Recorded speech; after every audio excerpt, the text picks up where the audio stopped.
Canada's finances are officially unsustainable. Not my words, that's the Parliamentary Budget Officer, which is Canada's independent budget referee. Now, maybe you're thinking, okay, Claudia, government numbers, deficits, yeah, that's boring. But no, this is about you. It's about whether you can afford your mortgage. It's about whether your job stays here in Canada. It's about why companies that survived decades, even centuries, are suddenly collapsing, going bankrupt, or moving to the United States. Think about this. Hudson Bay Company, founded in 1670, more than 350 years ago, older than Canada itself. It survived wars, recessions, depressions, everything you can possibly imagine, and yet in 2025, it collapsed. Filed for creditor protection, laid off more than 8,000 workers. By June of this year, every single Hudson Bay department store in Canada was closed for good. And that was an icon of Canada. Gone. And it's not just them. Sears Canada, 65 years of history, vanished. Lowe's Canada, tried to grow here, pulled out, same thing, sold off. Encana, once a Canadian energy giant, rebranded as Ovintiv and moved to the US. So these weren't weak startups. These were institutions that survived everything except today's Canada. And if Hudson Bay couldn't survive after 350 years, what chance does the average Canadian business have, really? When the oldest, strongest companies collapse, that's not just a red flag, that's a siren telling us the system itself is broken.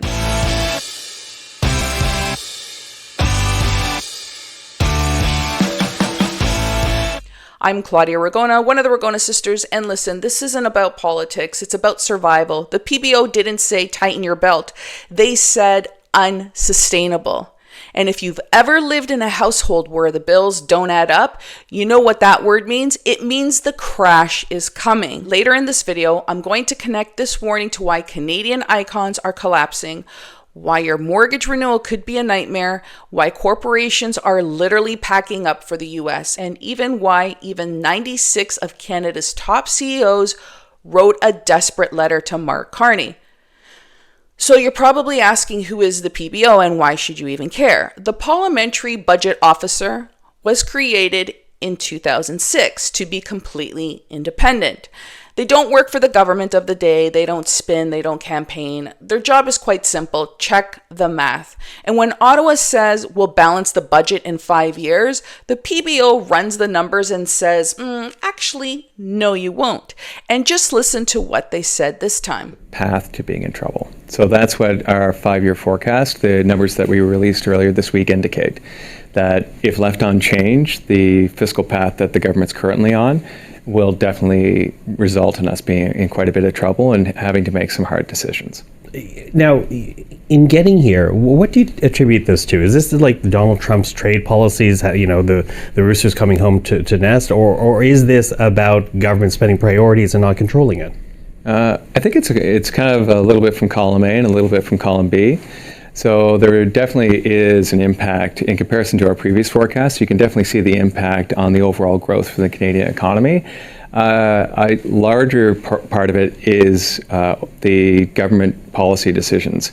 So there ends up being about $115 billion in net new costs since the last time we prepared a forecast back immediately prior to the election in March 2025.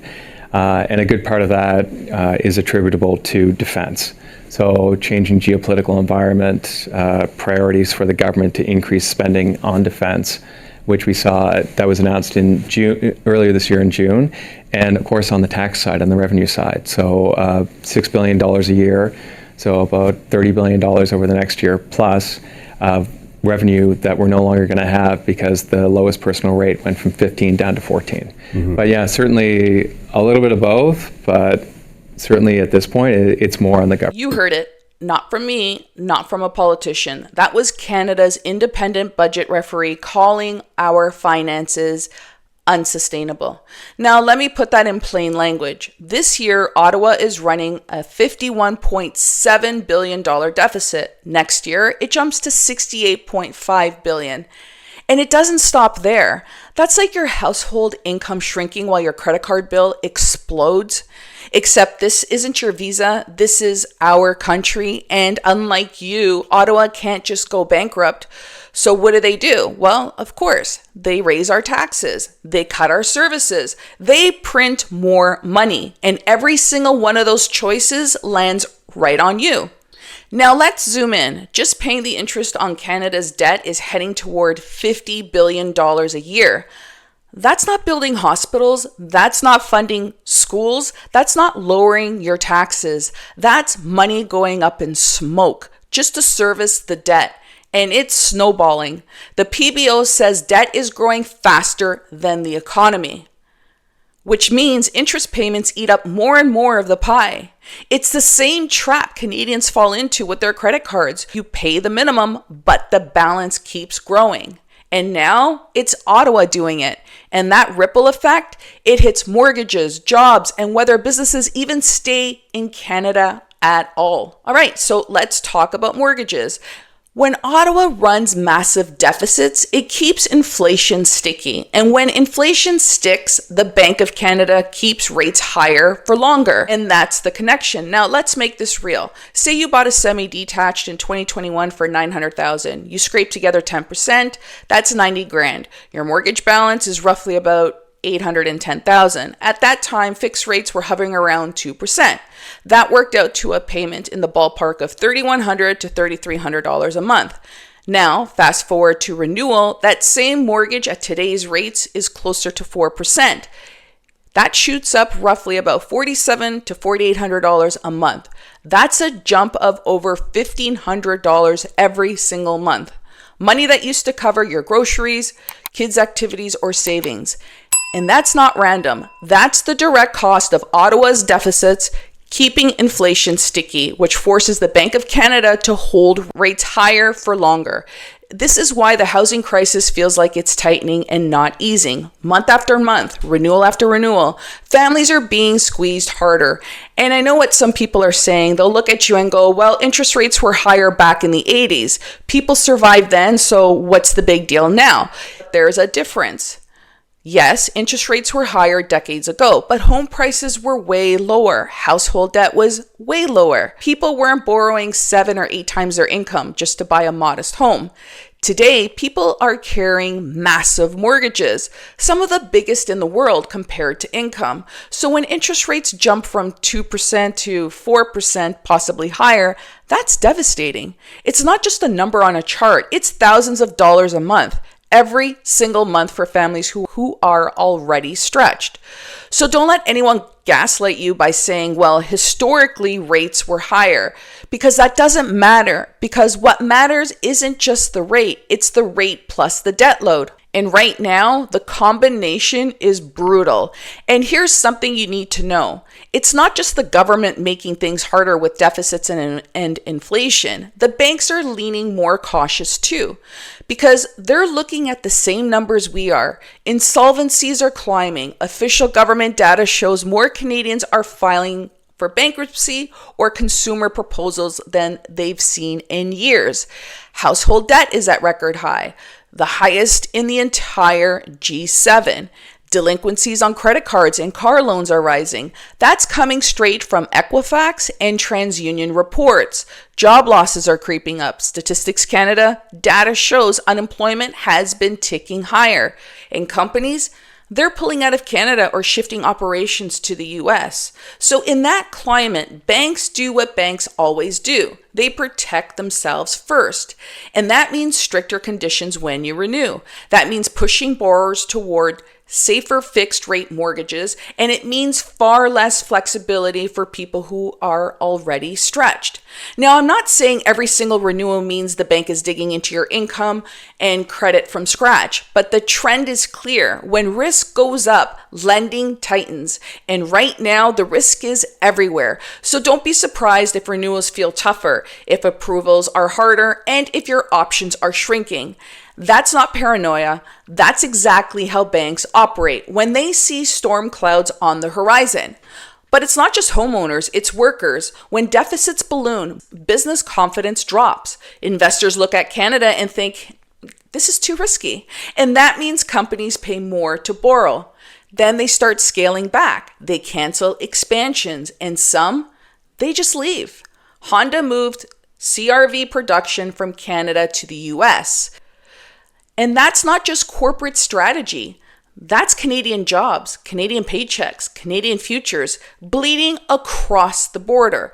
And it's not just the private sector whispering. Even Canada's CEOs are raising the alarm. Think about that. 96 CEOs across multiple industries united to send one message. This path isn't working. That's unprecedented.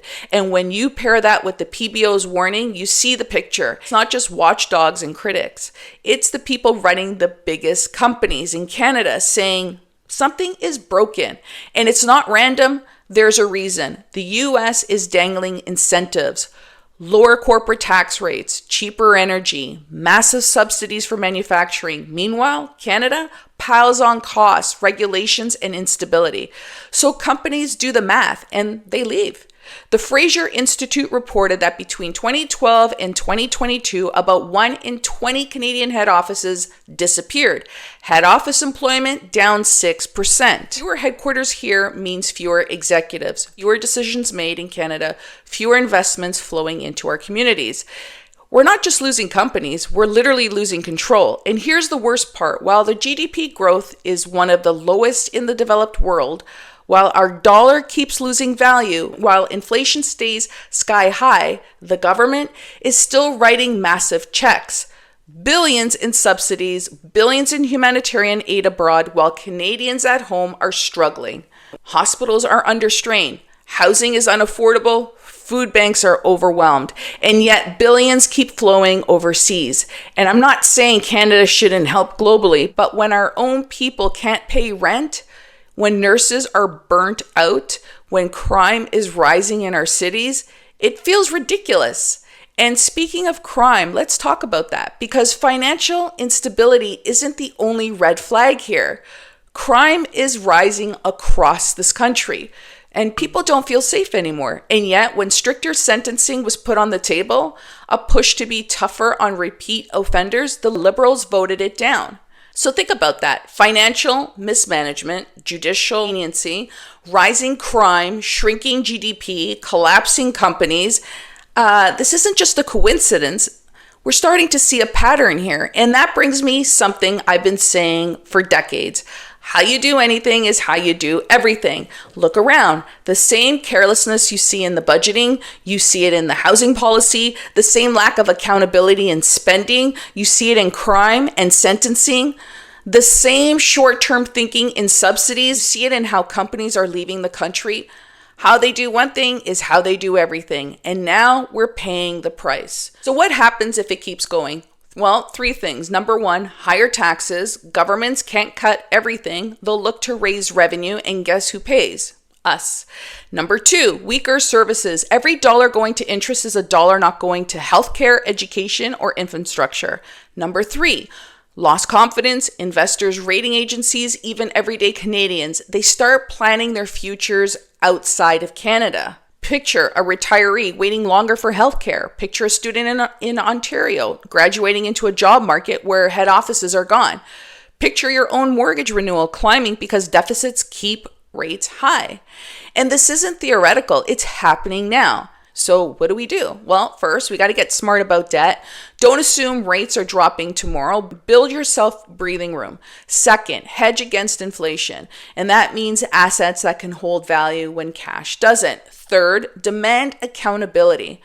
Whatever party's in power, Canadians need to say unsustainable is not acceptable. Because if we don't, the collapse of legacy companies like Hudson Bay is just the beginning.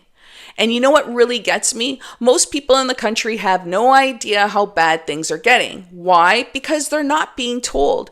You don't turn on the evening news and hear that our economy is slipping away, or that families are drowning in debt, or that historic Canadian companies are shutting down after surviving centuries. Instead, we get fed lines like, "Don't worry, the budget will fix itself." Let's be real, the line didn't come from some neighbor or some guy at the coffee shop. That came from the very people who are supposed to be managing this bloody mess. The ones who told us that they had the expertise, the financial background, the leadership, the ones we were supposed to trust to get Canada back on track. And yet, here we are. And this is what I'm worried about, because we live in a world where most of the real news isn't coming from the anchors in a studio anymore. It's coming from the people on the ground.